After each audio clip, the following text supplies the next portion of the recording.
D'accord. Très bien.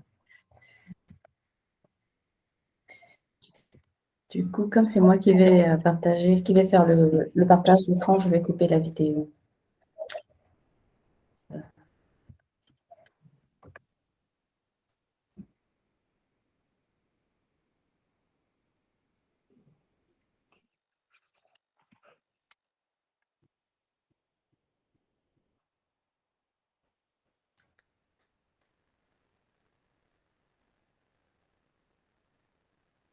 Deux petites minutes et puis on va commencer à 19h40.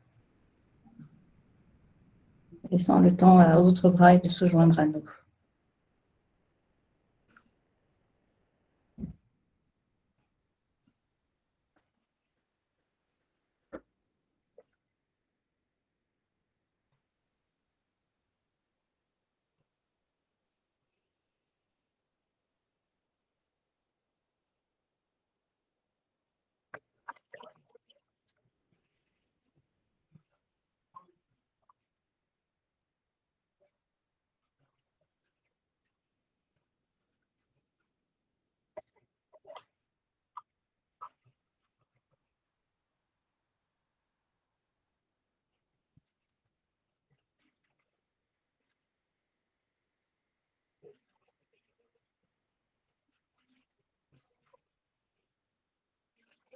Est-ce que quand je défile l'écran, bien.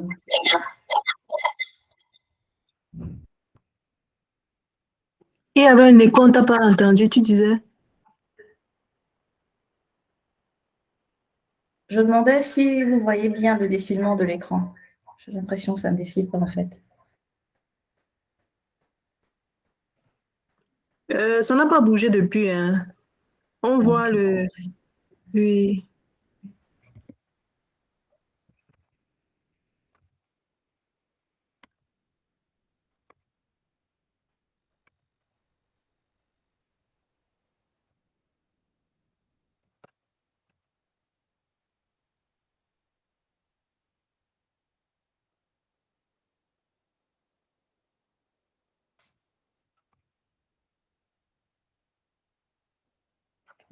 Ici.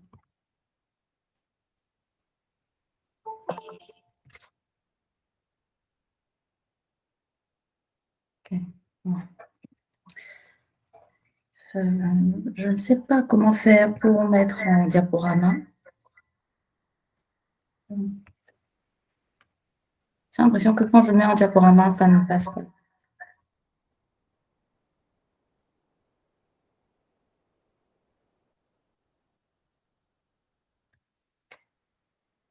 Une dernière tentative.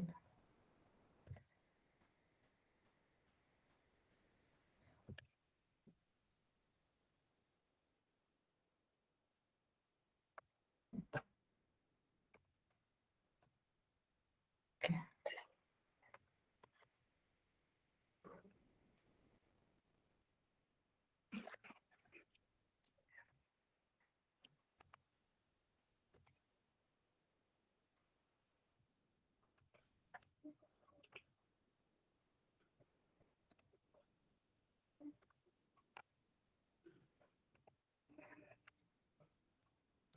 Ah, ça y est, c'est bon.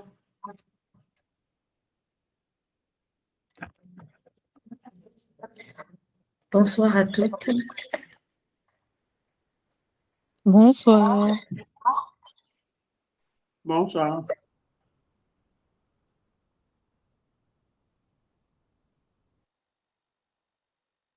Confirmez-moi qu'il n'y a plus d'écho, que vous m'entendez bien. Confirmez-moi qu'il n'y a plus d'écho, que vous m'entendez. Confirmez-moi qu'il n'y a plus d'écho, que vous m'entendez.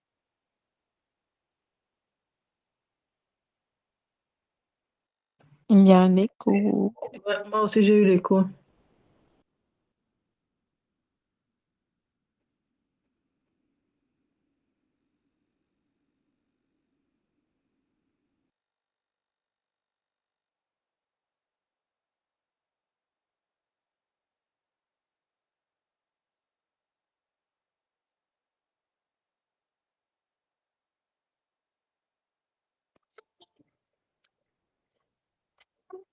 Ok.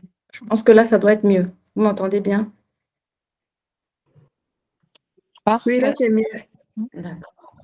Bonsoir à toutes. Alors du coup, je ne vois pas qui est connecté vu que je présente et je n'arrive pas à me connecter avec mon téléphone non plus. Donc, Stéphanie, tu vas m'aider tout au long de la présentation. D'accord. Voilà. Donc, aujourd'hui, notre étude va porter sur Agar, qui est, bon, je ne vais pas dire la sainte patronne, mais qui est un peu le personnage biblique auquel on fait référence lorsqu'on parle des mamans célibataires. Et j'aurai l'honneur de co-animer cette session avec Stéphanie. Donc, comment est-ce que ça va se passer? On va commencer d'abord par la prière d'introduction, bien sûr, pour demander à l'Esprit Saint de prendre le contrôle de cet instant que nous allons passer ensemble. Ensuite, Stéphanie va nous accompagner dans l'étude biblique. Après l'étude biblique, nous allons discuter ensemble de comment se sentent les mamans célibataires. Ensuite, de quelles sont les promesses de Dieu pour ces mamans célibataires. Et bien sûr, on va vous laisser la parole et conclure en prière, prendre les sujets de prière pour les différentes mamans célibataires, pour la tribu d'Agar, afin qu'elle grandisse, afin qu'elle devienne une bénédiction pour tous les mamans célibataires, pour PrayingBrides et bien sûr pour toutes les personnes qui auront des sujets de prière aujourd'hui. Donc, sans plus attendre, je vais nous faire entrer en prière et puis je vais laisser la parole à Stéphanie. Éternel, notre Dieu, nous voulons te dire merci. Merci de nous avoir rassemblés aujourd'hui. Merci de nous avoir rassemblés aujourd'hui autour de ce thème, l'étude biblique sur Agar. Nous voulons demander à ton esprit de prendre le contrôle, Seigneur, de prendre le contrôle des animatrices, afin que non pas leur volonté, non pas leur pensée, non pas leur parole, mais ta parole et uniquement ta parole et uniquement ta volonté, Seigneur. Nous prions afin que tu prennes chacune de ces paroles et que tu la multiplies en autant de personnes qu'il y aura aujourd'hui. Nous prions aussi, Seigneur, pour toutes nos sœurs qui ne sont pas encore connectées, afin que tu libères leur agenda, afin qu'elles puissent se joindre à nous, Seigneur. Nous te prions de continuer ton œuvre au sein de PrayingBrides, au sein du ministère PrayingBrides. Nous te prions de continuer ton œuvre avec la tribu d'Agar, Seigneur, afin que tu la fasses grandir, que tu fasses sortir du pré tous les mamans célibataires qui ont peur ou qui n'osent pas encore rejoindre la tribu, quelle que soit la saison dans laquelle elles sont, Seigneur, afin que nous nous fortifions pour toujours être à ton service, pour toujours être des imitateurs de ton Fils Jésus-Christ, mort sur la croix pour nos péchés. Amen. Bon, je vais donner la parole. Amen. Amen. Je vais donner la parole maintenant à Stéphanie, qui va nous accompagner dans l'étude biblique. Nous avons choisi deux textes qui sont Genèse 16 et Genèse 21. D'accord. Alors, je regarde un peu la liste des participants là, et je pense que peut-être ce serait mieux qu'on bascule vers l'anglais. La seule personne que je ne sais pas si elle comprend l'anglais, c'est Aurélie. Je crois que sinon les autres comprennent tous. Parce que si on parle en français, du coup, il y a Monique et Nissi qui ne vont pas suivre. Ok. Bon, je vais faire de mon mieux Ouais. pour En tout cas, basculer ouais. dans ce D'accord. ouais. On y va alors. Okay. So thank you very much for joining tonight. Okay, Nisi. We will start by asking for two volunteers, one to read the excerpt from Genesis 16 and another one to read the excerpt from Genesis 21, the story of Hagar. So is there anyone who wants to read Genesis 16 for us? I can do it. Okay, thank you very much. Please go ahead in whatever version you like. Right. One moment. Sorry. So, 16, right? Yes, Genesis 16. All right. Um,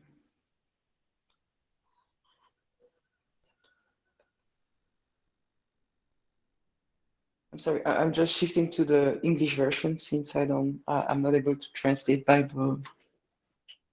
I'm sorry.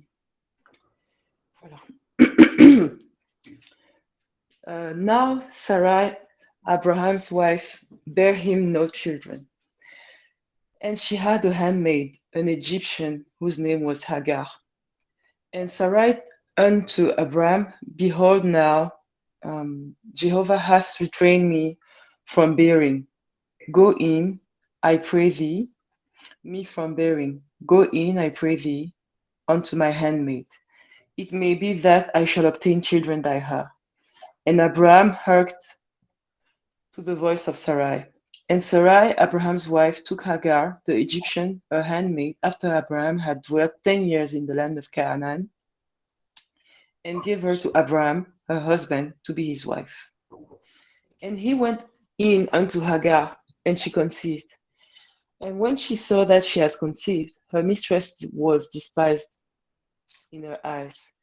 And Sarai unto Abraham, my wrong be upon thee. I gave my handmaid into their bosom. And when she saw that she had conceived, she was despised in her eyes. Jehovah judged between me and thee. But Abraham said unto Sarai, behold, thy maid is in thy hand. Do to her that which is good in thine eyes. And Sarai dealt hardly with her, and she fled from her face. And the angel of Jehovah found her by a fountain of water in the wilderness, by the fountain in the way to Shur. And he said, Hagar, Sarai's handmaid, whence camest thou, and whither goest thou? And she said, I am fleeing from the face of my mistress Sarai. And the angel of Jehovah said unto her, return to thy mistress, and submit thyself under her hands. And the angel of Jehovah said unto her, I will greatly multiply thy seed, that I shall not be numbered, that it shall not be numbered for multitude. And the angel of Jehovah said unto her, behold, thou art with child, and shalt bear a son, and thou shalt call his name Ishmael, because Jehovah has heard thy affliction. And he shall be as a wild ass among men. His hand shall be against every man, and every man's hands against him. He shall dwell over all his brethren. And she called the name of Jehovah that spake to her, thou art a God that seeth. For she said, have I ever looked after him that sees me? Therefore the well was called Beer Lahai Roy. Behold, it is between Kadesh and Bered. And Hagar bare Abraham a son, and Abraham called the name of his son, whom Hagar bare Ishmael. And Abraham was 86 old when Hagar bare Ishmael to Abraham. That's it.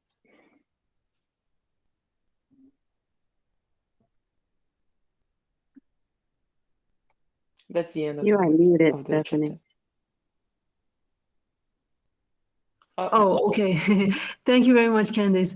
So the next excerpt is from Genesis 21, and this time from verse 8, starting in verse 8.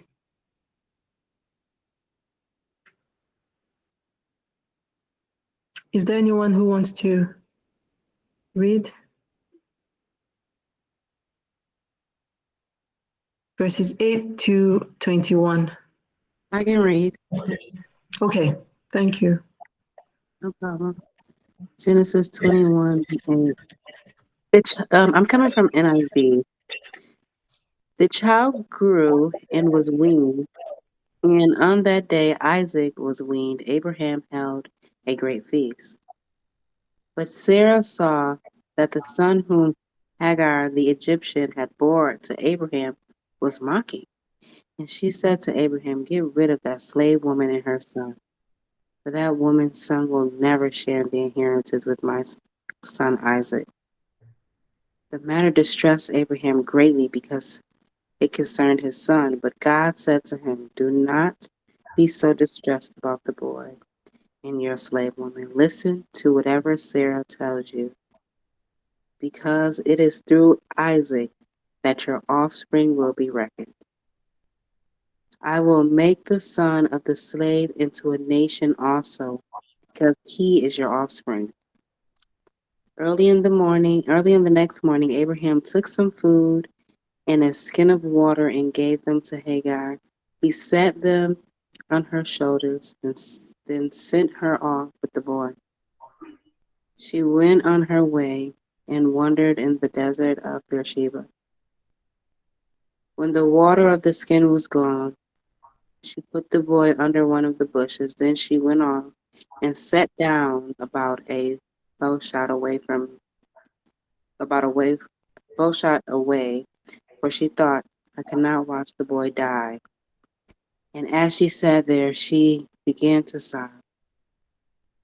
God heard the boy crying, and the angel of God called to Hagar from heaven and said to her, "What is the matter, Hagar? Do not be afraid. God has heard the boy crying, and as he lies there, lift the boy up and take him by the hand, for I will make him into a great nation." Then God opened her eyes, and she saw a well of water. So she went and filled the skin of water and gave the boy a drink. God was with the boy as he grew up. He lived in the desert and became an archer. While he was living in the desert of Paran, his mother got a wife for him from Egypt. Would you Great. say Thank you very so? much, Nisi. Of course. Yes. So those are the two passages in the Bible where the story of Hagar is told.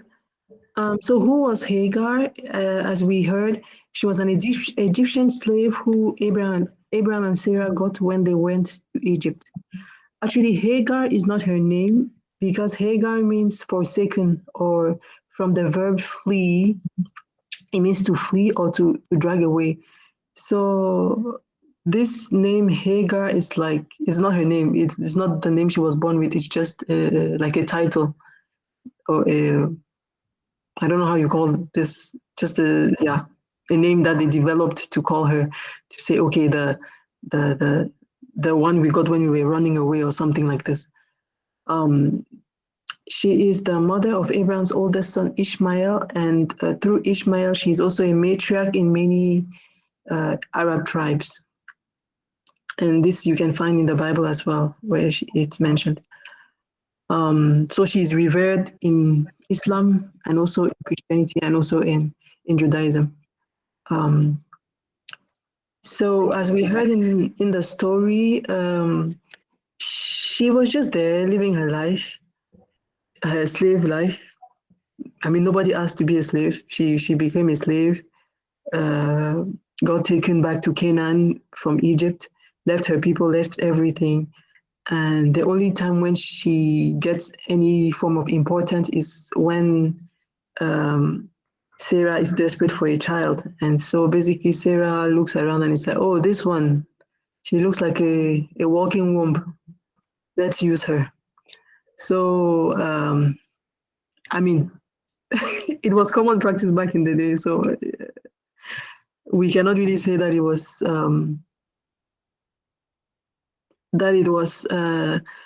something wicked, but still, from Sarah's side, but still, if you look deeper, the fact that she took a foreign woman, and you know how the impact a mother can have on her kid, that the fact that you're taking a foreign woman to bear a son, you're not taking a Canaanite woman who knows about God. You're taking someone who is serving another God, and the proof is that at the end of in the chapter 21, we see that Hagar, she took also an Egyptian wife for her son. So it's not even like Sarah was not looking for someone who could give an offspring that would kind of like go in the direction of honoring God, honoring his covenant and whatever. No, it was just a decision where like, okay, this Hagar girl, anyway, we don't even call her by her name. She's just an object of reproduction. Let's take her. That would be my interpretation of this. Because if this was carefully thought out, she would have chosen probably someone who was accustomed to the Jewish or the Jewish way of life back then, and who knew about God and who knew about all the what God had taught Abraham. So her only importance comes when it's time now to conceive. And then we read that then there was some tension between her and Sarah. And we talked about this already in our Praying Bride tribe. Usually when we read the story of Hagar, we're like, yeah, she was rude to Sarah. She deserved it, good for her. But we have to look at the other side. Probably she underwent some form of abuse, right? Because I mean, nobody wants to be used as a surrogate against their will. Probably she underwent some form of abuse that pushed her also to start acting differently towards Sarah. But also, yeah, it makes sense that because she was now able to conceive, maybe pride got into her, and she started treating Sarah with contempt. So there's both sides. We have to look at Sarah's side and we have to look at Hagar's side. Probably it was also a response to trauma. So who is Hagar? It's an Egyptian slave who never gets called by her name, always gets called by this title, who her only importance comes up at the moment where she needs to help to conceive a child, and who probably suffered a form of trauma because of this and got sent into the desert by Sarah. And when she got sent into the desert, can you go to the next slide, Christelle? That's when she encounters God. So, and the verse says that the angel called her by name in opposition to her previous experiences. The angel, it doesn't say what the name was, but probably if we are supposed to understand this literally, it means the angel called her by her real name. So it was a personal encounter with God, and the angel asked her, "Where are you coming from and where are you going?" She didn't answer about the "where are you going" part. She just focused on the "where are you coming from" part. But the question was talking about her past, her present, and her future, and she was just focused on the past, and this was a way of saying that she really has no vision for the future. She really doesn't know where she's going. And the angel saw into that, and then gave her the promise that we read about, that she's supposed to go back to Sarah, but she's not supposed to worry, because out of her son will come a great nation, and that God will multiply her descendants. So she had this personal encounter with God, where he told her to go back and give her a personal word. Going back, it may seem like an insensitive command, but the thing is, God was, as we can see, God was focused on her future. It was not about the past anymore. And also, she was not going back without a defense. Now she had a real promise. She had a covenant from God. She had something to stand on. So even if she was going back to a situation that was not favorable for her, at least God gave her a promise. So he didn't just push her back into this place where she had been abused. He gave her something to hold on to when she would go back. Next slide, please, Christelle. And it's really important, the fact that Hagar that God talked to Hagar and gave her a covenant. Because until then, we only see men getting covenants. Abraham, Noah, not a woman.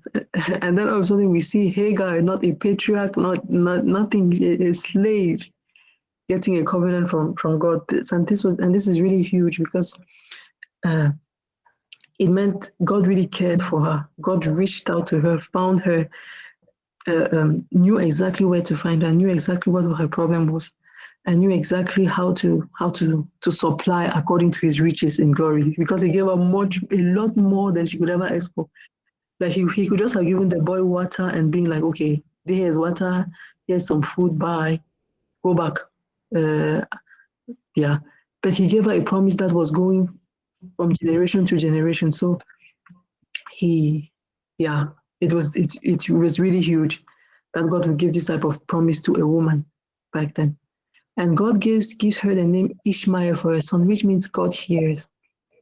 He says, Hagar, I have heard your affliction, and I'm giving you this name, Ishmael, so that every time you call your son, you will remember this promise. You will hold on to this promise about your situation and for the rest of your life. And Hagar's answer reflects the fact that this encounter was really a personal one because she responded by naming God. She gave God a name. Most times in the Bible, it's God who is saying how we should call Him. And this is one of the few times when somebody is giving God a name. So, and she names him Elroy, which means the God that sees me, and testifies to the personal experience that she just had God. So it's a way of saying, yes, He knows me, my name, He sees me, He's providing for me. And maybe even a way of saying, this Elroy is my proof that I have a relationship with this God that even Sarah does not have. um, so it was really huge. It was really huge. So yeah, she was marginalized, but out of this comes the most intimate relationship that she ever had, because until then no one called her by her name, no one was trying to promise her anything, no one was trying to give her a better life, and God steps in and does all that. But in chapter 21 we see that she forgets the this blessing, because when Abraham sends her away again the second time, when Sarah catches Ishmael mocking Isaac, she's desperate in the wilderness, right? We see her sobbing again in the wilderness, and because now she's really a single mother without a man back then, and she's desperate, and she now has a teenage son, because in between the two chapters we see in between there somewhere that Ishmael at that time was about 13 years old.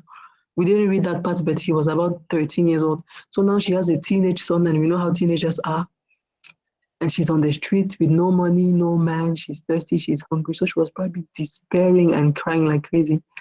And God shows up again. And in chapter 21, verse 17, he asks her, Hagar, what's wrong? What's wrong with you? Which is his way of saying, have you forgotten? I even gave you a name that you call every day, Ishmael, Ishmael, Ishmael. Does this mean nothing to you? Have you forgotten what I told you earlier? I've already solved this problem. Why are you despairing now? Do you think I will give you a promise and then cancel on it the next minute? Do you think I'm now gone blind when I told you that I'm the God who sees you? So yeah, she got this blessing, but at some point she forgot about it, and we see that God came and reminded her again of this blessing, and yeah. So Hagar, what can we say, is pretty interesting character. Starts off as a slave, is abused, is traumatized, gets sent off into the wilderness of all places, doesn't have anything, then meets God. And even the fact that Abraham sent her away the second time, not Sarah. The first time Sarah sent her away, we can say, okay, anyway, Sarah evil woman, selfish woman, yeah, it's only normal. But Abraham, she must have been like, but Abraham, you know this story. You know that you and I were forced into this situation. Why are you doing this? Like, you know, when you have that one person who is supposed to understand you, who is supposed to like know what really went down, and even this one person is turning their back on you, you're like, oh my goodness. So she must have really been alone, a single mom, no one to provide for her. But then she got a covenant blessing from God, and God came through. We can see that with the Arab tribes today. So that is Hagar. Now we go to the next slide where we look at some lessons from her life. The first one is the Lord is merciful to everyone, to the slave, to the patriarch, to the single mom, to the to everyone. It doesn't matter. To those who know him, to those who don't know him, he is merciful to everyone. The second lesson is that what we can learn from Hagar, we have to face our fears courageously. What about the fact she agreed to sleep with Abraham? She didn't have a choice, Anne-Marie. She was a slave. It was common practice back in the day. That's what I read in the commentaries, that it was common practice in the day. So she didn't really have a choice. But maybe she had the choice, actually, Stephanie, because sleeping with Abraham was also meaning that her status will improve. But at the end of the day, what is important is that even giving all those mistakes, God, the Lord, was still merciful for her. Mm-hmm. Mm-hmm. Yeah. I mean, what would have happened if she didn't sleep with Abraham? Probably she would still have been sent away, right, for disobedience. So did she even? Yeah, I don't know. No, you're right. I agree with you on that one, actually. Mm-hmm. Yeah.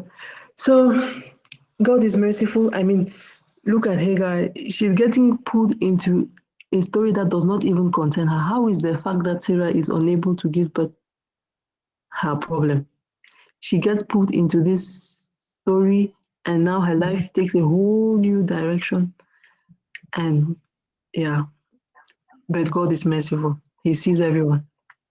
And based on this fact, we have to face our fears courageously because God is merciful. And if he can see Hagar, a slave woman who didn't even care about him, who after he made a covenant with her, still went to find an Egyptian wife for her son. She couldn't even think, oh, this God who was so nice to me, how can I honor him? No, she still went, if he can do this, what can he not do? So we need to, if out of his mercy he can be so generous, we need to learn to face our fears courageously and have faith in his promises also. Let's not forget his promises and despair, like we see in the story of Hagar. But hold on to his promises and have faith in them. And the one big takeaway is that intimacy with God brings comfort.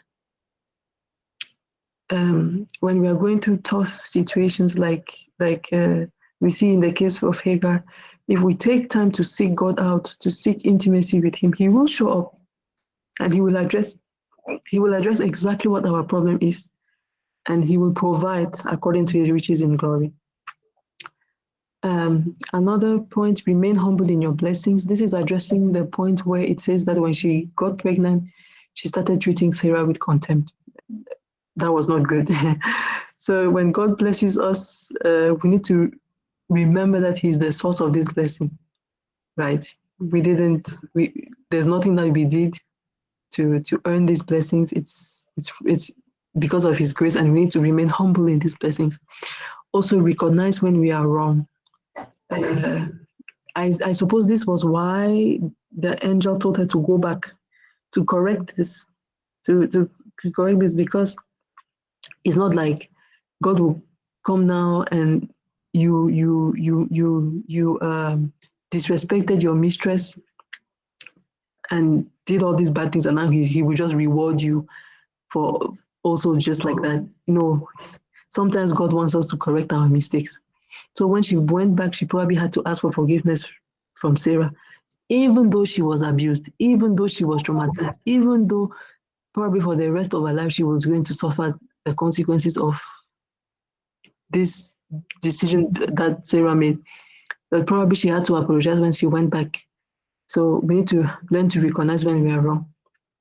God has a plan for the unplanned. Yes. Yes. Yeah.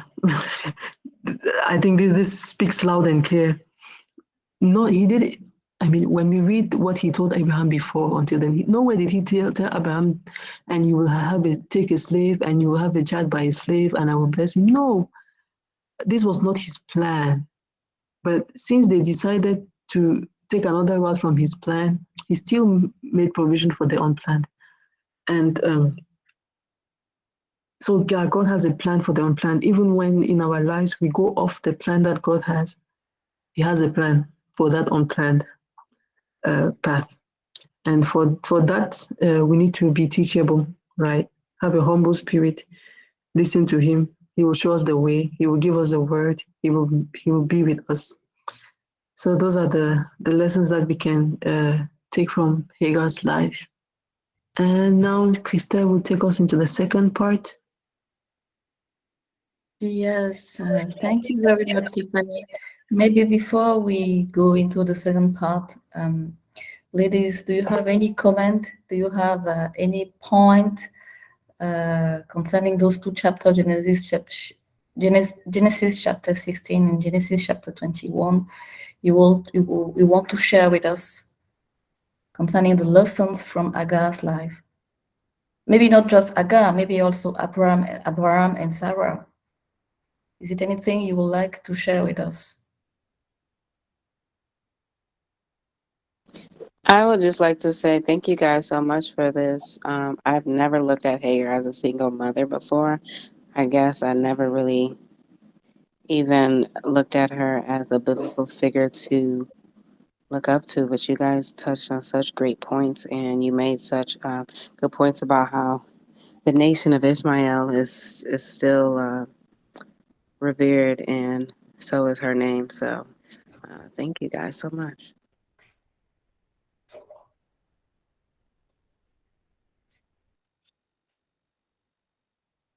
Thank you, Maxine. So when we were reading this, there were two things that really struck my mind. The first thing was in Genesis chapter 16, we are still Abram and Sarai.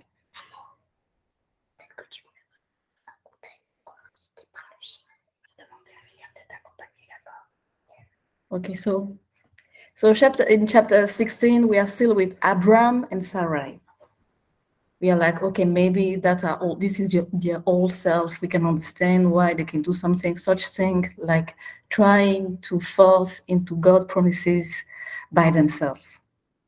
But in chapter 21, it's no more Abraham and Sarai. It's Abraham and Sarah, meaning that their identity has been changed. They have received the promises. They have seen what God can do, but still they decided to chase away Agar. So it was really, I was like, okay, what can this mean? What do you think this can mean? This can mean actually.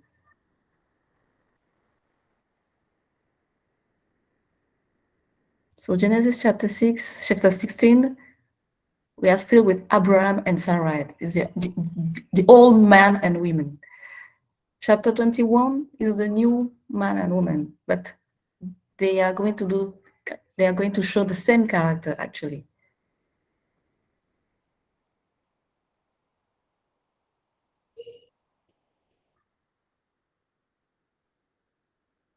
Okay, so if there is no other comments concerning those 2 points, maybe other points. I have a question. why Agar in the first place arrived in the picture? Can we just try to go back earlier in the story? When did Abraham and Sarah came to meet Agar for the first time?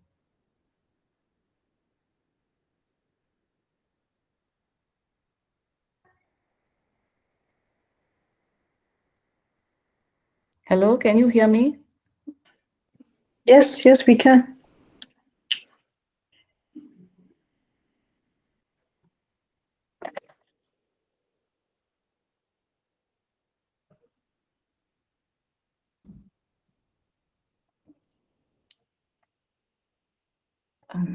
Okay, so Should I Samantha has her hand comment, raised, or but does she anyone else can't. want to comment? Samantha has her hand raised, but you guys can't see it, I don't think. Okay. No, I wasn't looking. Okay. Shalom to all the bride. hello. Well, they came across Agar because, well, I'm just gonna say the way I see it, right? So they had a promise from God. They knew they were going to have a child. So, well, they waited some months, and then never came. So they said, well, God gave us an intelligence. Let us try and see how we can, right, get the result of that promise God gave us. Yeah, And they started searching. exactly. How can we help God? We need help. Yeah, exactly. Exactly, Samantha.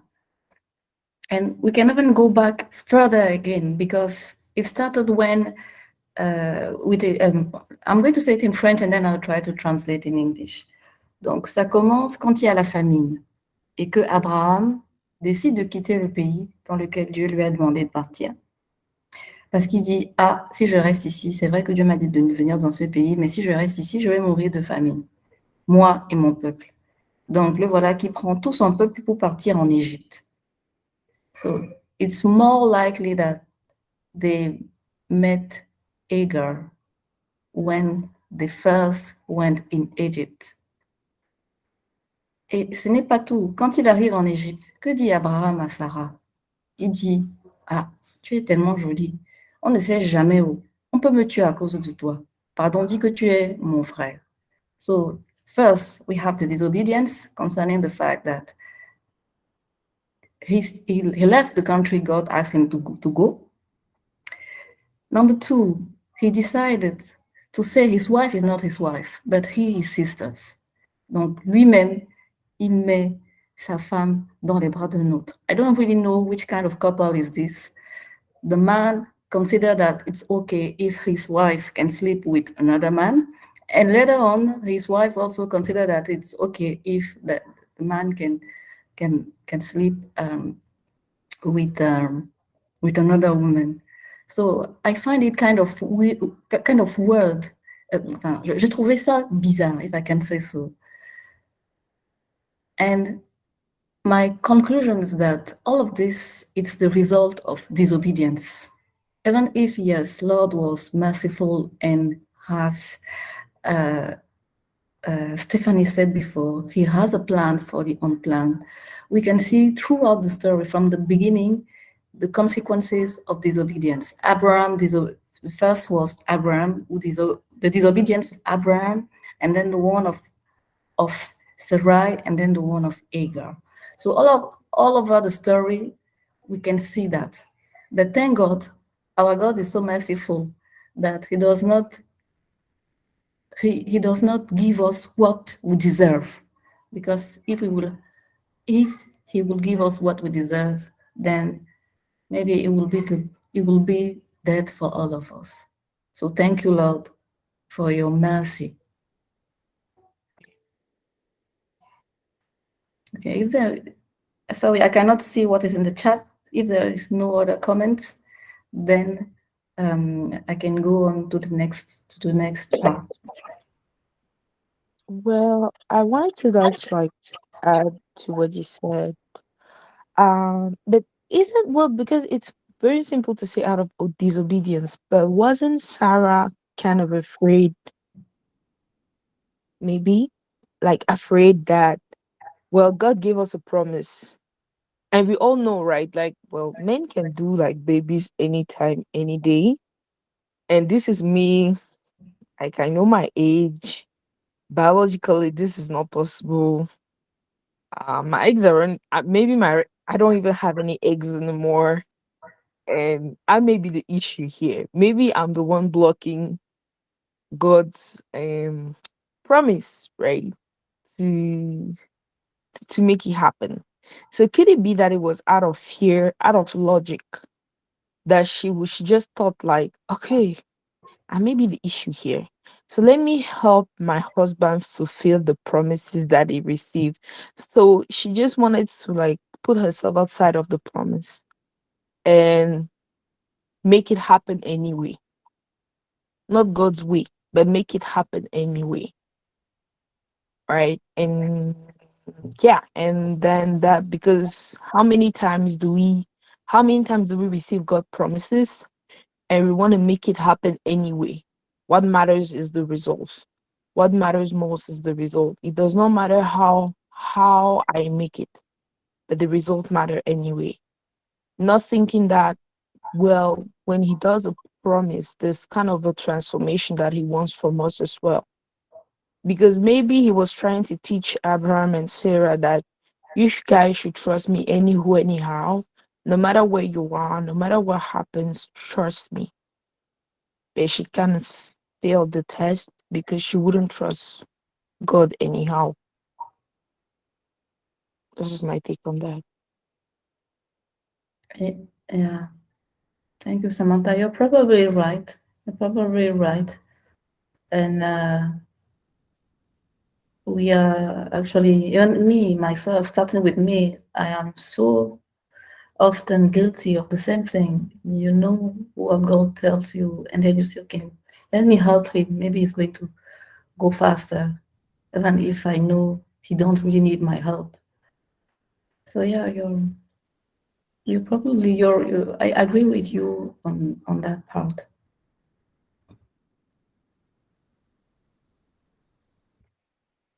Okay, if there is no other comments, we'll go to the next part, which is how does the single mom feels. I am going to give some let's say big points, but if anyone who goes to this situation feel at it and who is connected feel at ease sharing, of course she is more than welcome to do so. So the first feeling that most of us as single mom encounter is the one of loneliness, and we can see it here in the story of Hagar. Let's start by the emotional part. She's pregnant in the desert, and there is no one to whom she can make all her whims, caprice de femme enceinte. Oh, I want to eat dessert at 3 o'clock in the morning. Oh, uh, I want to do this at any time. So yeah, she's on her own, and she also have the huge way concerning the future of her child. What is it going to happen of my child? And then there is also the financial loneliness. Let us not forget that at that time, women were considered like weak, let's say, weak is not I think weak is not the right word, but they needed protection in the society. And that's also why we can see so often a story where the husband died and then the woman became the wife of the brother of the husband, just to give protection to the woman. So here in this story, there is a woman in an area where when it's not like today, where women can work and do a lot of things and can care of themselves. And she's just there by herself. And we are also at an area where physical strength was so important. So emotional loneliness, but also financial loneliness. How will I be able to care for my son and for myself? In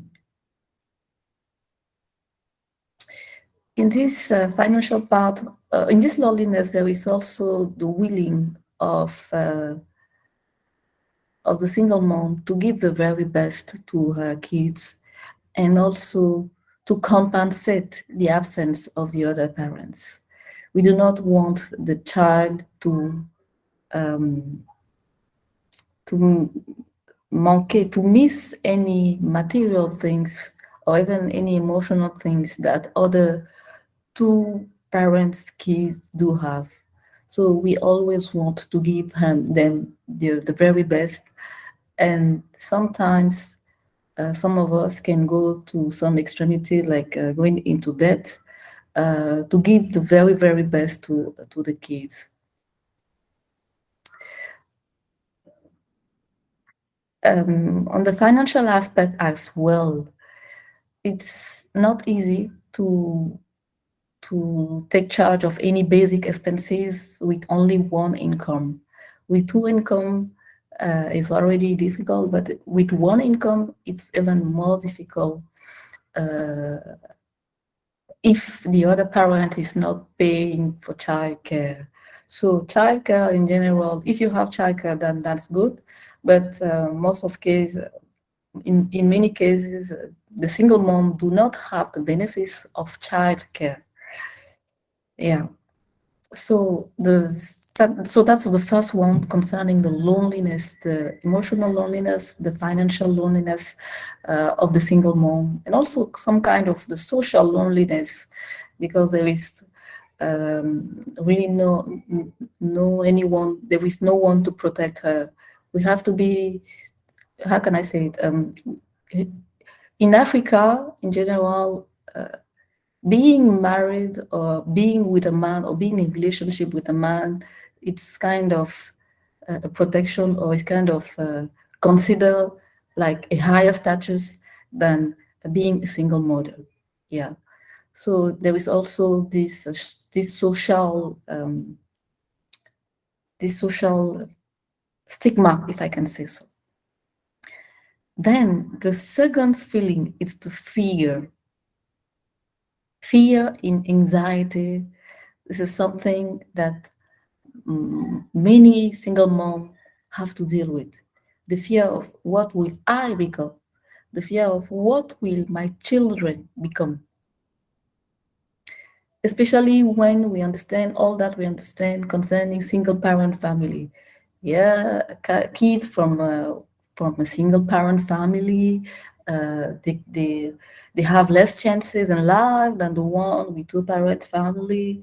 So there is so many things we are hearing concerning children who are not coming from a two parents family that goes into our head over and over and over and over. What will my children become? Financially, but also emotionally, because they do not have both their parents. And we go on again with another fear. What is going to happen if I'm not there? Of course, if the other parent is taking his own responsibility, then there is no problem. But if he's not, what's going to happen of them if I'm not there? Will I ever find a healthy relationship again? Will I find a spouse who respects my children? Will I find a good father for them? Will I succeed in co-parenting correctly with their dad? In the case the other parent is toxic to our children, can I get the exclusive custody? And if it's not the case, is it going to impact their character, the character and the development of the child? Will I ever be financially comfortable? Yeah, so all those questions are the question, let's say the feelings that single moms will go through. Okay. And then there is the rejection. Okay, we put it like that, the rejection. So if we come back to the case of Sarah and Abraham, the Bible does not mention anyone who came and defend her. Anyone stood against Sarah and Abraham and tell them, no, you cannot just send her away. So she was just by herself. There is also the fact that it's very difficult for us to find our place because in many cases we feel judged based on the circumstances in which we became single mother. Whether it's because we had a child out of wedlock, or because we had a divorce. Okay, I would say widow, it's kind of different, but in general, we have this stigma of the judgment considering the circumstances in which we became single mother. And let us also say it straight. So many married couples are afraid of single mom.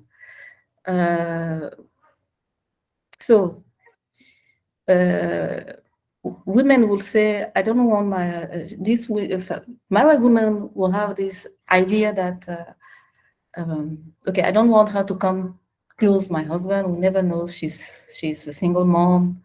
We never know if an affair can occur. And married men will say, I don't want her to give bad ideas to my wife. So yeah, there is this stigma and this kind of rejection that they have to deal with.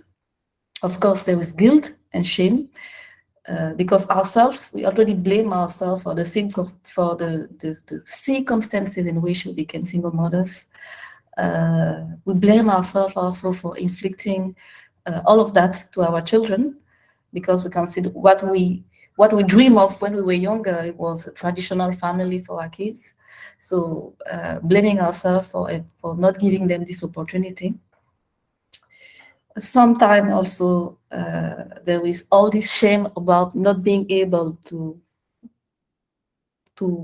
manage the couple, the relationship that led to a separation or a divorce. There is also this shame or this guilt thinking that maybe if I prayed enough, if I fasted enough, if my relationship with God was deep enough, if I had the sacrificial love that Jesus showed in the Bible, maybe I will still be there because, of course, love. In French, we say l'amour supporte tout. So love bear everything. Maybe I didn't crucify my flesh enough. That's why that relationship didn't work. So yeah. And the last one is fatigue and exhaustion. Of course, there is the physical fatigue because there is no real traditional support and many things rest on her shoulder. She has to go to work. She has to take care of the kids. She has to do the laundry, the dishes, the cooking. She has to plan for the vacation. She has one hand, two hands, and have to think and do everything.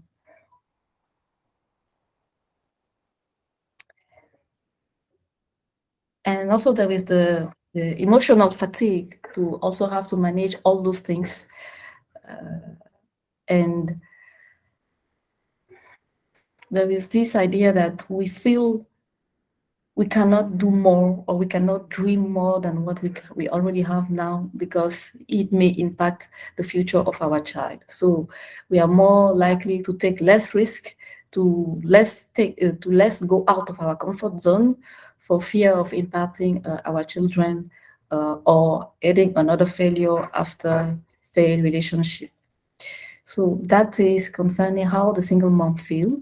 I don't know if there is anyone who would like to add anything on it. Once again, I cannot see the comments in. There is no comment.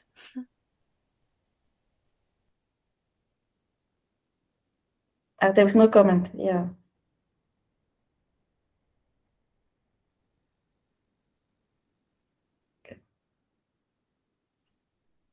Maybe also the. Sorry, I didn't raise my hand. I apologize. The fear of the impact of growing in a single parent home will have on their own children's development and families. Yes. Mhm. Exactly. Mhm. You mean that you're kind of creating generational Yes. failure? Yeah, being part of a generational dynamic, or even Yes. maybe perpetuating Yes. what was already a Mhm. generational dynamic, Yes, and the definitely. fear of the consequences of that. Mhm.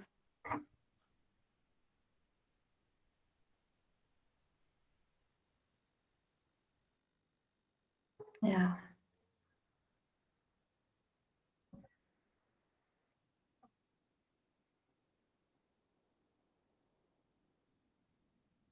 Okay. If there is no other comments, I will go on to the next part. The God promises to the single mom. Okay. So the first promises is that He will take care of our children and provide financially. And we saw that we see that in Genesis chapter 16, when the angel of Jehovah said to Agar, "I will greatly multiply thy seed, that it shall not be numbered for multitude, for multitude." And what is funny is that these promises that was made to Agar, it's the same that was made to Abraham. Don't you don't you don't you consider it funny enough to see that Agar, the first time, if I was to read that I will greatly multiply that seed, that it shall not be numbered for multitude, it's not to Agar I will have think in the first place. I will have think of Abraham. But when you go through Genesis chapter 16 and verse number 10, what we see is that he's giving her the same promises. I will greatly multiply thy seed. I will provide for you and for your children. The second promise is that he will take care of the future of our children. And verse 12, it says, "And he shall be as wide as a mountain. His hand shall be against every man, and every man's hand against him."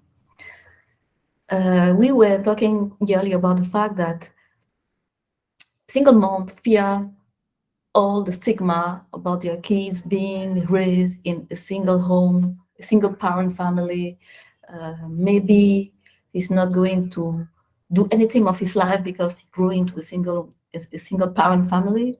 But when we read this verse, Genesis chapter 16, verse 12, he is telling us he will take care of the future of our children, and that we don't have to worry about that, and that we don't have to listen to what people, to what media, to what society is saying about the future of our children. Because basically, and that's the third promises, he loves our children more than we do. And before being our children, they are his children. So in Genesis 21, verse 17, it's written, "And the God had the voice of the youth." So basically, Hagar was crying, but Ishmael was crying also. But when the angel came, he didn't say, "Hagar, I heard you crying." He said, "I heard your son crying." So it's such a comfort for us to know that even if our kids do not really express the difficulty that they may encounter because growing in a single home family, still the God is listening to all their tears, to all their cries, the one we as their mom we sees, and the one we as their mom we do not see. He hears all of them, and he is acting upon all of them.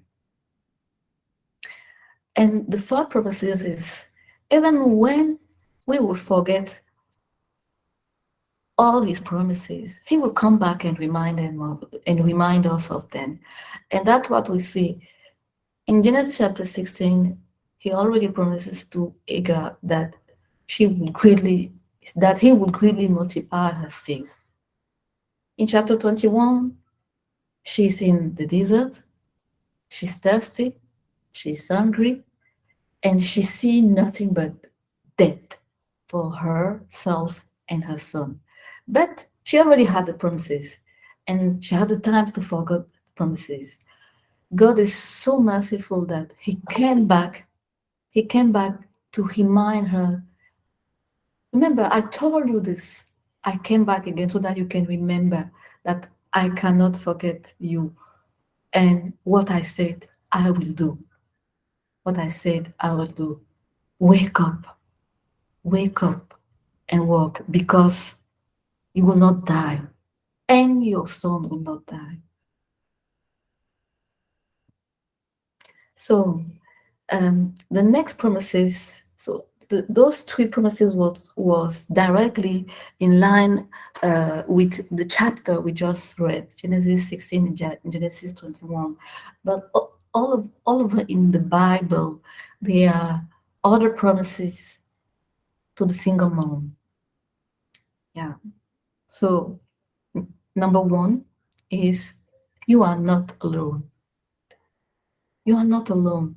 Humanly speaking, you are not alone. There are other single moms just like you are. Maybe they are not in the same season as you are. Maybe today you are in the season where you're still grieving, you're still feeling a lot of anger, you're still feeling a lot of incomprehension. Maybe you are in a season where you are at peace. Maybe you are in a season where finally you had the restoration of your past relationship, or maybe not. Maybe you are just in a new relationship that is much more better. Maybe you had the opportunity to marry. It doesn't matter the season where you are, but you are not alone. There are already other single moms who are experiencing what you are experiencing today, or who experienced it in the past, who get through it and has been restored by the Lord. And what we can see in the Bible, it's the case of Elijah. In 1 King chapter 19, after defeating all the priests of Baal, he ran away saying, I'm alone and they want to kill me. He said, I've been very jealous for the Lord God of hosts. Basically, he's saying that he's the only one left and they want to destroy him. And later in that chapter, the God is telling him, no, you're not alone. It's not because you cannot see them around that you're alone. There are still 7,000 people here in Israel who are just like you, who has just decided that they are going to serve me and they are serving me. So humanly speaking, you are not alone. And spiritually as well, you are not alone. God is with you, and He's saying it again. He said, don't be afraid, for I am with you. Do not look around in terror, for I am your God. I will strengthen and harden you to difficulties. Yes, I will help you. Yes, I will hold you up and return you with my victorious right hand of rightness and justice. Number two, you are strong. Yeah. Even if you don't feel like you are strong, even if you feel like the load you are carrying it's too heavy, still you are carrying it. You are strong. And God said He will increase your strength. And He will increase your strength.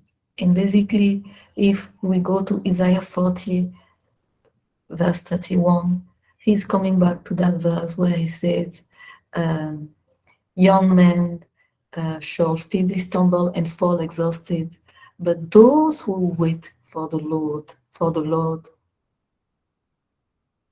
they will renew their strength and power. They shall lift their wings and mount up as eagles. They shall run and not be weary. They shall run and not be weary. They shall walk and not faint or become tired. So the Lord is telling us He will increase our strength with the walk. We are going to walk, but we are not going to faint or become tired. Even if we cannot see it, even if we cannot feel it, this is the promises He is giving us. And the third one is that we are loved by Him and He will restore us. He will restore us, as He said in Romans chapter 8, Romans chapter 8, verse 28.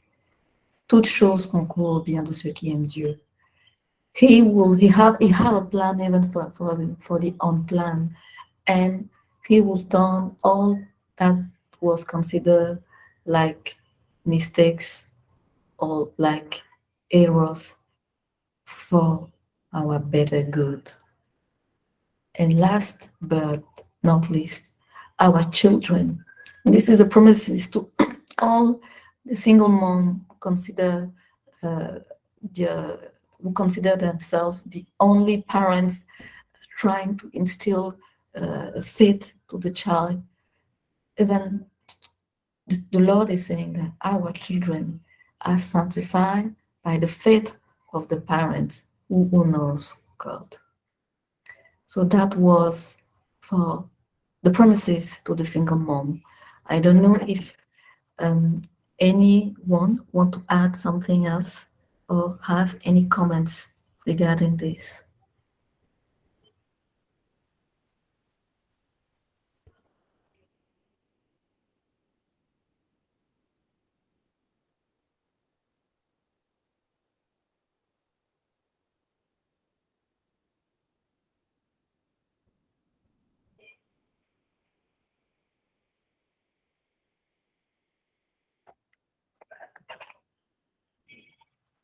Okay. That was it for all the promises.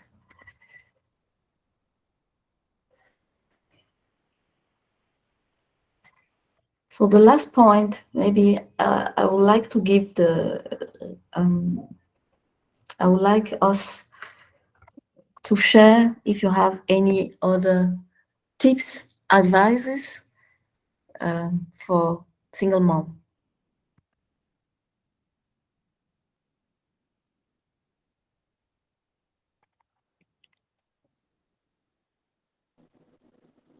I have a comment. I just want to say, as a single mother, this was really, really good.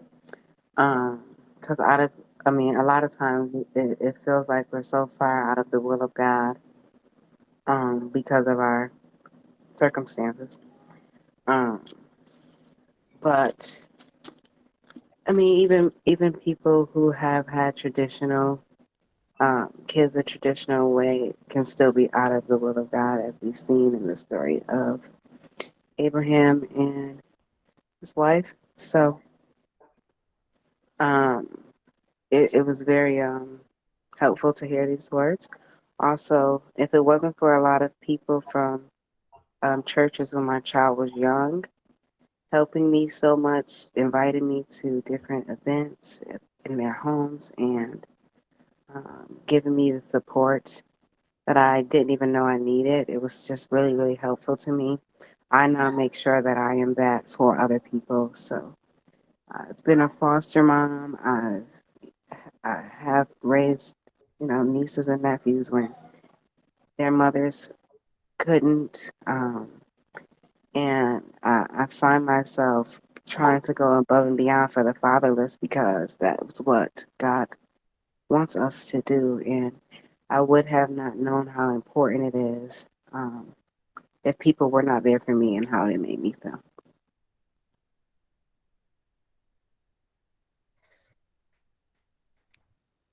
Yeah, Nisi, thank you for sharing your story. For sure, it's very as you. So what I'm taking for what you just said is that single mom, don't stay alone. Reach out for help in your community.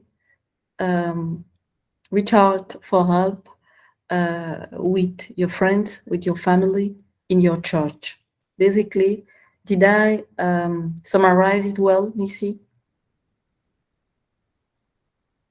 Yes, ma'am.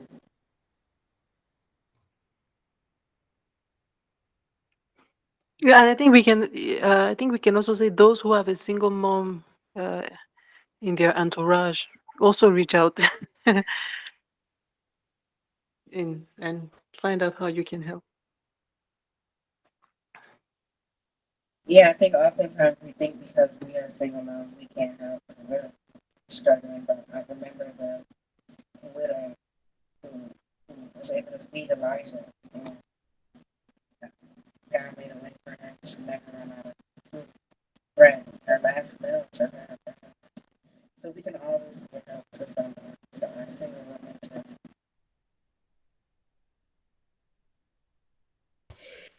Hey, ladies. Just wanted to add something very quick and talk about my experience. My elder daughter is 17 years old. And I had her while I was going to the university, and I used to bring